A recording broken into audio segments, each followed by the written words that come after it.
All right, thank you for staying with the Monday Report. Town Hall session begins right now. We're talking about the CBC. We'd like to hear your views at Trevor Mbija at Citizen TV Kenya. Use the hashtag Monday Report. Is the CBC working? Speaking of which, before I introduce my guests, let's listen to what some of the parents who are dealing with CBC had to say about it. My views about the CBC curriculum is that the curriculum seems to be practical on one side, but on the other side, parents are complaining of the high cost of the CBC. But at the end of the day, the interest of the child overrides anything. So as long as maybe the curriculum supports the child in that you get the practical skills that you need in your day-to-day life, it's a good curriculum. Because as a person who was subjected to the 844, the only flaw I found in that system was that if after you're done with your Form 4 and you've not attained the grade that you're supposed to go to university, you're classified as a failure. So if the CBC can give the children the skills that can be applied to in the real life, I think it's a good curriculum. Sisi tukiwa kama wazazi, kuna changamoto tunapitia, maswali zingine tunakuja tunaulizwa na watoto zenye hata sisi kwa masomo zetu hatukuwa tunasomeshwa vitu kama hizo.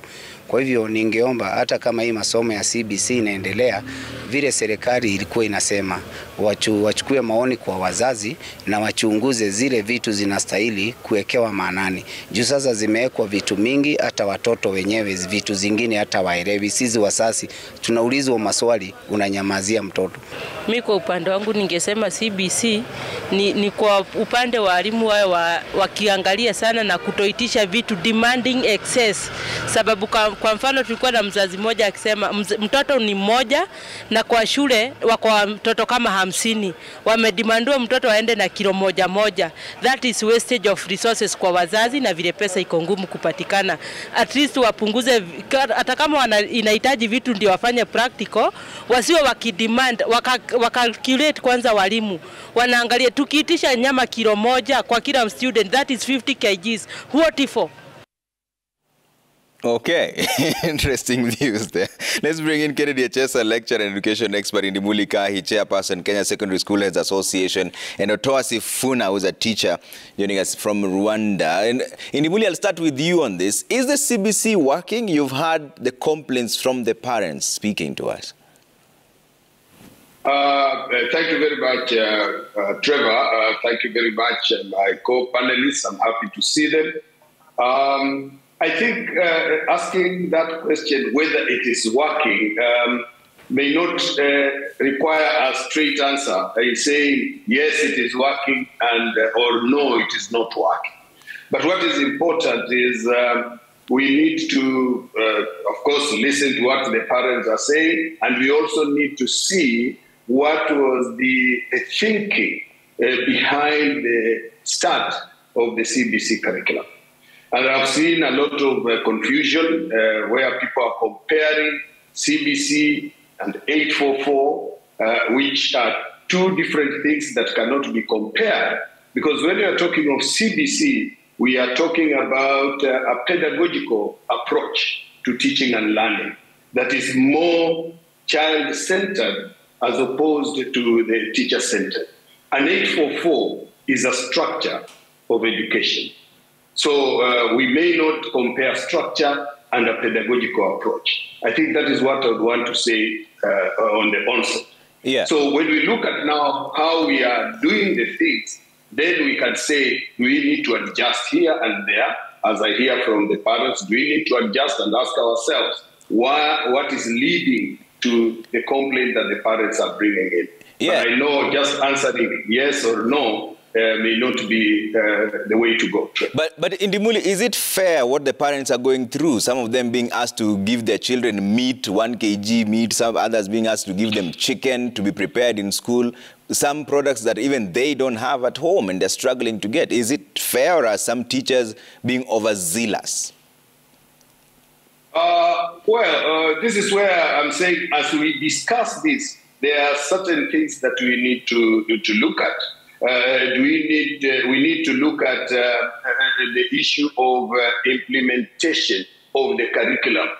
Would we have a challenge in the interpretation of the envisaged teaching learning activities that are leading to this. That is a different thing.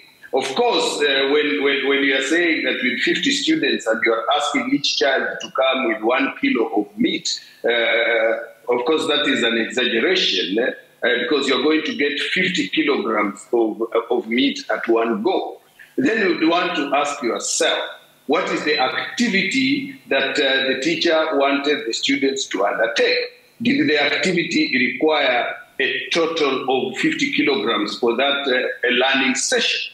And therefore, we now question whether the interpretation of the design of the curriculum is what the teacher missed or is the design the problem. So those are the things that can be worked out. If it's the misinterpretation, then the teachers should be guided in interpreting the teaching activities correctly. All right. Echesa, let me bring you in on this. Is this the curriculum that Kenya deserves? And is it working based on the experience you've had and what you've had from parents? Thank you very much, Trevor. Because of Kai Ndumuli's nobility in society and the position he holds, he has not answered our question. I'll answer straight away that CBC is not working. It is not the kind of a curriculum that this country deserves at this particular time. Why do I say that CBC is not working? It is not working because it is a curriculum designed for the rich. It's a curriculum that discriminates against the children of the poor, a curriculum that discriminates against parents who are not well informed and who cannot support their children in doing the anticipated assignments. Number two, CBC is not working because the government is not materially supporting the implementation of the curriculum. How? This is because it has not released funds, and it rarely releases funds in time to support this curriculum. What is required is the practical approach to this curriculum. And to get the practical approach, we require that government funds the schools, government funds the system, so that the requisite materials to support in teaching are acquired. The government rarely funds our schools on time. Government has been on a program to roll out classrooms, for example, for the transition. They have rolled out the first phase. Kai Ndumuli is the chairperson of principals. He knows that contractors have not been paid, and 70% of these contractors have refused to go back on site to start the second phase. And we are only 2 months away from the transition, only to say 3 months away. Teachers have not been prepared. Teachers have not been trained. If Kai, as the chair of the Heads Association, is saying that teachers have a problem with interpretation, how do you expect a teaching force that has a problem with the interpretation of a basic curriculum to then implement by teaching the content of that curriculum? It's not about interpretation. It is because this curriculum lacks the goodwill of stakeholders other than the government itself. It's a curriculum that is being forced down the throats of Kenyan teachers, the throats of Kenyan parents, and we are left with no option but to appear to be embracing it. But in practice, CBC is not working. What is being taught in schools today is 844 disguised as CBC. The curriculum can never be practical unless the government supports it materially and gets the requisite tools and equipments to make this CBC curriculum effective. It's a curriculum that we should abandon after this discussion and go back to 844 or change the curriculum to fit the needs of our children and our parents. When this country shall rise to the status of having ability materially to implement a curriculum in the nature of CBC, we shall get to that place and then we shall move forward as a nation. Why should we move forward with 10% or 15% of the Kenyan children and parents and ruin the lives of 85% in the name of implementing a curriculum that cannot be implemented in the circumstances? But Echesa, there's an entire class transition that's happening next year. How do you abandon this midway? And there's a team that has been on this for a while now. There shall be no transition, Trevor, and I'll give you a basic example. We are being told that grade 6 learners will translate to grade 7. Ask any one of us. who are the teachers who are going to teach grade 7? Are we going to ask primary school teachers to transit with their learners, or we are going to ask secondary school teachers to come and teach grade 7? Number 2, where are the transiting students going to sit? I'll give you a technical example of African Government School Kakamega and Butere Girls and Mukumu Girls or Musoli Girls. These are schools that have so far only 2 structures to accommodate the transiting students. Yet traditionally, these schools receive over 400, 500 Form 1s. I can tell you for free today that there shall be no transition, and if we shall have transition that is practical, it will be in theory. Grade 6 learners will remain wherever they are, and whenever they transit to class 7, we shall simply call it grade 7. Otherwise, would not have the basic infrastructure to allow transition, would not have the sufficient human resource in terms of teachers to support the transition, and the existing human resource does not understand, it has not been prepared to implement this transition. So there shall be no transition here. Ottawa, what is your assessment being a teacher yourself? Yeah, thank you, Trevor, and listening to my brother Chesa, who actually hits below the belt with very strong antagonism. For me, I'll be the devil's advocate for some very basic reasons. First of all, greetings from Kigali, Rwanda. Here they greet Amahoro. I have had an opportunity, Trevor, to be in Dar es Salaam, Tanzania, and now I am here. Why did we come into the existence of CBC? It was because, as Kenya, we wanted what we call global comparison and the best practices. I will first of all say, and I've said this before on Citizen television, and I thank you, Trevor, because you have been very persistent from the very onset to travel the whole journey of CBC. Where did the rain start beating CBC? The rain started beating CBC, and I want Mr. Kahindimuli as well as the chaser here to be very candid enough. I have used the expression, the train left the station long time ago. Do we stop this train at 180 kilometers per hour on the electric train the way it is? To me, as Otoa Sifuna, I would say that that will not be a very noble idea. Let us, first of all, examine the whole system. Does CBC have anything good that we will really admire as teachers? Trevor, I want to tell you, as a teacher, you know, when you have a mechanic with the spanner in his works and tightening the nuts and the bolts, he knows where it pinches best. CBC, to me, in my very honest opinion, was the best thing that ever could have happened to Kenya. I was juxtaposing Finland's education to CBC and how this will go a long way to help the Kenyan population. CBC has got pathways. And Mr. Echesa, the transiting students, pupils from grade 6 are not going to grade 7. They are going to be domiciled in what we call the junior secondary.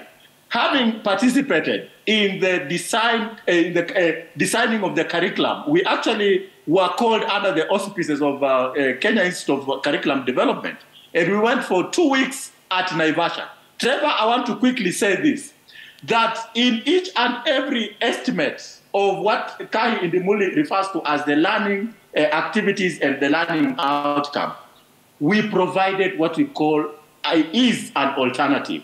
We were cognizant of the fact that there is a rich parent who can afford to buy the teaching resources, but there is also another parent who is going to struggle to actually raise this. So if there were, for example, electronic gadgets to be used in an experimental process, we had something like clay. Clay is cheap, locally available. So it's me, Trevor, to hear that if there is a colleague teacher, and as a teacher, it pains me because I know we are very creative people. We were taught at the universities and at the teacher training colleges to be innovative and to be creative. So Mr. Chesa and Mr. Kari Indimuli, who is our head of Teachers Association, if there are teachers summoning children to go and bring a chicken and fish, so that they are now marking experimental process of CBC in the staff room by enjoying chicken and fish from poor parents. That is the most unfortunate thing that could ever have happened. Okay. But we say this, as teachers, can we be innovative? Let us create the most cheapest way in which the CBC can be executed. Not really very expensive, as it is already. The Kenyan parent is overburdened. I was just speaking to one parent before the start of this program, and he said he actually had 4 chicken. Now he's remaining with only 1 chick. If that is the reality on the ground, then that is bad. Because people are getting CBC all way wrong. I'm here to demystify that fact. All right. And let me bring in Indimuli on this. Indimuli, then that you mentioned the misinterpretation that could be a concern. Is it then that the training was not sufficient enough? Did we hurriedly roll out the CBC while the teachers were not prepared for the syllabus itself? Thank you very much, Trevor. In the first place, I would like, before I answer your question, I would like to remind Mr. Echesa, my good friend, that he needs to take time to listen to what people are saying, to listen also to the questions. Your question was very clear. Is the CBC the curriculum that we need to do? What does Mr. Echesa come in to start talking about? He starts talking about constructors. He starts talking about transition. He's talking about things you've not asked. The first thing we are asking ourselves, is that the curriculum we need? The answer is yes. Why so? We are saying that various task forces have looked at our education. They have come up with reports. The Professor Odhiambo task force looked at the 844 pedagogical approach and proposed to this country a competency-based curriculum that allows children to be assessed in their competences so that every learner's competence can be taken into account. It looks at trying to put the upside down, the pyramid in the upside down way, so that we have the apex that looks to be on top, the smaller group down here, but the base up there. That is why the various pathways have been introduced so that as many children, as many students can get to the various higher levels of learning. Now, when it comes to the issue of the interpretation of any curriculum, the interpretation of any curriculum or the syllabus, as it has been, and now the teaching designs, does not in any way say that the curriculum was rushed. Interpretation is interpretation. If I fail, even if I've gone through training for 4 years, and I fail to interpret how I need to deliver the knowledge to the child, it does not mean I was hurriedly prepared to teach. So what we are simply saying here, the curriculum is good. It is important for us to look at it. Let's talk about, and the Chester still made the same mistake I began by correcting, that we can't compare curriculum-based CBC with 844, because CBC is a pedagogical approach. 844 is a structure, all right? And this CBC is now being delivered in the structure of 26333 educational system. So if we want to talk about the structure, let us compare Bwanechesa 844 and 2633. CBC is a pedagogical approach that requires us to identify competences, nurture these competences, allow children to pick the various pathways. Then if we have to talk about transition, that is a different ballgame. Again, we can talk about it. But bringing in all these things and talking too much to confuse an ordinary mind is not the right way. Let us go systematically. We have talked about the CBC as a curriculum. Then we move to something else. But when you clog, it's like feeding a child unampa uji, unaongeza mchele, unaongeza ugali, all at the same time. You will choke this child. In this discussion, let us not choke the people listening to us, but let us give them systematic information to make us and make the nation form informed decision. In my opinion, we cannot, at this point in time, talk about scrapping CBC. The investments that have gone into it, who will compensate the people in the investment? Number one, government has invested. Okay. Government as a whole. Number two, parents have invested in this. Number three, the students who are now in grade 6 have invested in it. They may not have invested money-wise, but their time and sitting down to learn is an investment. Are we ready to compensate everybody who has invested at this point in time? Those are the questions I would like us to ask ourselves, but not confusing people with so much information at the same time. Let's not choke the minds of the people. Okay, let me bring up some of what the people are saying. Yes, Echesa, you wanted to make a clarification before we do that. Yeah, go ahead, Echesa. Right of reply, because Kahi appears to have made me a topic. All we have said is that we must demonstrate that CBC is working if it has to continue.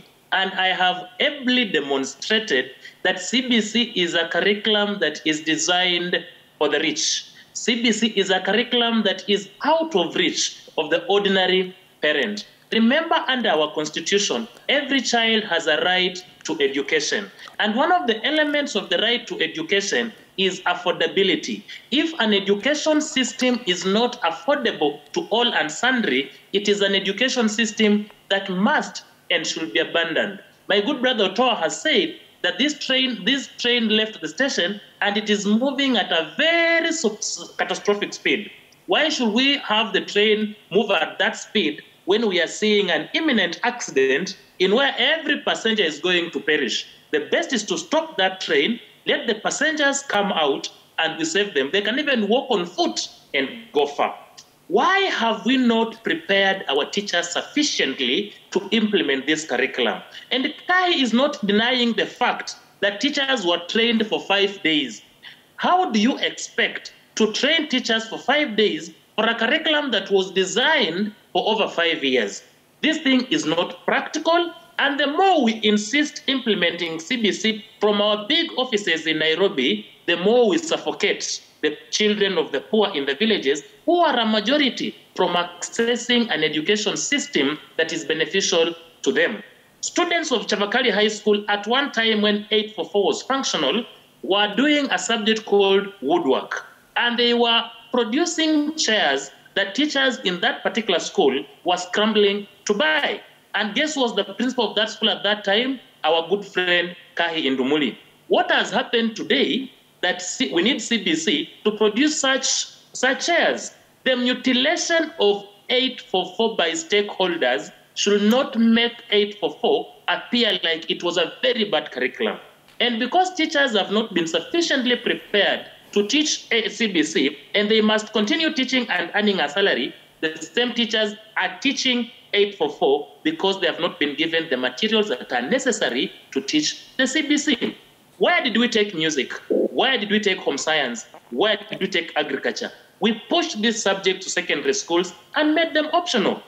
So we can still implement our current 844 and make it practical as the proponents of CBC want. We have an option of even taking CBC to private schools so that the children of the rich who can afford CBC can access that curriculum in private schools, so that we have a curriculum that can accommodate everyone and we move forward. You cannot force everyone in this country to have a balanced diet. We have just people who need a meal, whether that meal is balanced or not. But Indumoli and Oto are telling us that a balanced diet is the best meal, when 70% of Kenyans cannot achieve this balanced diet. Okay. We need a curriculum that can accommodate everyone. All right, I have a break. Let's take a quick break here on the Monday Report. When we come back, I still have some views from the parents and also online. A lot of views coming through, and some teachers have also sent me messages here. We'll read some of them right after this break. The CS for Education, also Professor Magoa, also spoke about this, so we'll run that right after the break. Keep your views coming. I'll try to squeeze in as many of them as possible. This is definitely a conversation we can't end tonight, but it is a start. At Trevor Mbija at Citizen TV Kenya, use the hashtag Monday Report. There's a task force that is supposed to be gazetted by the President, Dr. William Samoei Ruto. It has not been gazetted yet, but we'll also delve into that. What should they focus on now that we're talking about the CBC, all right? See you in just a bit.